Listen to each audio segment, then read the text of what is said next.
ઠઠ કચેરી ફરી છે, બેન્ટ વાજા વાગે, ઢોલ શરણાયું વાગે, અબેલ ગુલાલ ઉડે, બેન્ટ વાજા બધી બાટી બોલે, વચ્ચે આમ પડદો રાખ્યો, એક બાજુ પુરુષો બેઠા છે, એક બાજુ બેનો બેઠા છે, પણ બેનું બાપુ આમ અટળક ઘરેણા ભાંગી પડે એવા ઘરેણા પહેરી પહેરીને બાયુ બેઠી છે ભાઈ. એમાં એક બેનની માથે એક નાકની ચૂંક સિવાય બાપુ એક રતી હોણું નથી.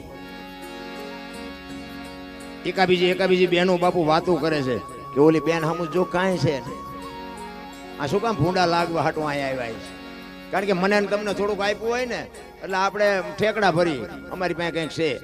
ઘણા નથી હોતો કુટુંબનો કંઈક પાવર હોય, કંઈક પૈસાનો પાવર હોય, કંઈક સારા વાહન હોય તેનો પાવર હોય, કોકને થોડું સાંભળવું આપ્યું તેનો પાવર હોય, એટલે આપવા વાળો કોઈક બીજો છે. તમે શું ઠેકડા ફરો છો?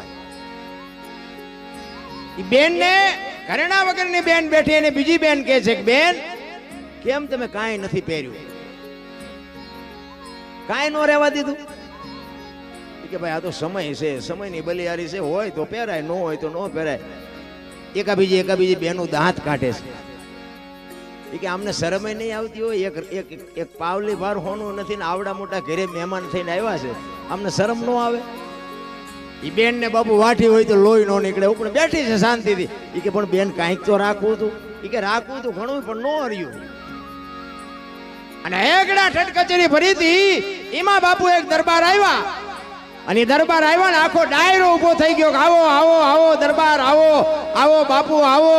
આખો ડાયરો ઉભો થયો. પછી આ ઘરેણા વગરની બેન હતી ને એને બીજી બહેનોને કીધું કે બાઈજી આ તમે ઘરેણા પહેર્યા છે ને, એ ઘરેણા ભલે મારા ન હોય પણ અત્યારે જે આવ્યું ને મારું ઘરેણું છે બાપુ. આ રોટલા દુનિયાને ખવડાવવામાં અમારા ઘરેણા વૈયા ગયા છે. મારા બાપની આબરૂ મોટી છે, મારા ધણીની આબરૂ મોટી છે. રોડના કાંઠે મારું ઘર છે, અડધી રાતે 5 મહેમાન આવે, એ તો ઘરેણા કેમ થાય ને કેમ રહે ને. આ તમારા ઘરેણા આમાં આવ્યા છે, કેમ કોઈ હામુય ન જોયું? હું તો બહેનોને કહું બાપુ બહાર જો મોટી મોટી કરતા હોય ને, ઘરે જો માણા સારું હોય તો બાપુ વાતું કરાય, ને કે કાંઈ થતું નથી. એક જગ્યાએ ભજનમાં ગયા હતા ને